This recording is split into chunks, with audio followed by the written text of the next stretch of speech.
बिस्मिल्लाहिर्रहमानिर्रहीम। बदलते रंग मीना के संग में आप सबको खुशामदीद। ये जो प्लांट आप देख रहे हैं इसको पर्पल हार्ट बोलते हैं। बहुत से घरों में, दफ्तरों में और बिल्डिंग्स में आप देखते हैं इसको। इसका ग्रीनिश सा कलर भी आपको नज़र आता है और ये डार्क पर्पल कलर भी नज़र आता है। इसके ऊपर डार्क पर्पल के ऊपर भी और दूसरे ग्रीनिश के ऊपर भी पर्पल कलर के ही फ्लावर्स आते हैं जो बहुत प्यारे लगते हैं। अच्छा, वो ग्रीनिश कलर इसलिए आता है जब हम इनको शेड में रखते हैं, लेकिन ये चूँकि इसको ज़्यादा सनलाइट पसंद होती है डायरेक्ट, और जब ये सनलाइट में होता है तो इसी तरह इसका डार्क कलर आता है और इस तरह प्यारा सा फ्लावर भी आता है इस पर। इसको ज़्यादा पानी की ज़रूरत नहीं होती, लेकिन जो बहुत ही ड्राई एरियाज़ होते हैं वहाँ पे ज़्यादा पानी की ज़रूरत भी होती है, क्योंकि उधर ज़मीन जो है वो बहुत गर्म हो जाती है और ये जल जाता है।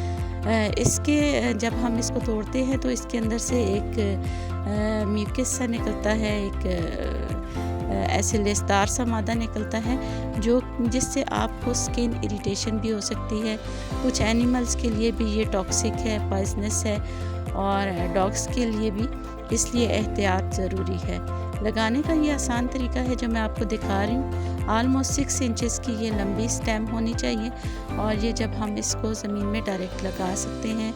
और पानी बहुत ज़्यादा नहीं देना, थोड़ा थोड़ा करके पानी देना इसको। कुछ लोग पानी वाले ग्लास में या बॉटल में इसको लगा देते हैं और 5-6 दिनों में जब ये जड़ें छोड़ जाती हैं टहनियाँ, तो दोबारा फिर इसको ज़मीन में लगा देते हैं। लेकिन इस तरीके से भी ठीक है और उस तरीके से भी ठीक है। इसकी केयर यही है कि इसको थोड़ा थोड़ा पानी डेली आप दे दें, जैसे स्प्रिंकल करते हैं या थोड़ा सा स्प्रे वगैरह कर दें। और बहुत ज़्यादा पानी की इसको ज़रूरत नहीं है, वरना इसकी जड़ें गल जाती हैं और ये टूट जाता है।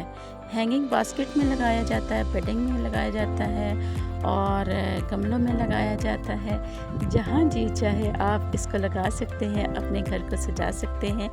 और मुझे आप लोग रखेंगे दुआओं में याद, और मेरे चैनल को आप सपोर्ट करते रहेंगे, शेयर करते रहेंगे जी, तो लाइक और सब्सक्राइब करेंगे ताकि मेरा चैनल जो है वो आपकी मदद से जल्दी ग्रो करे। अल्लाह हाफिज़।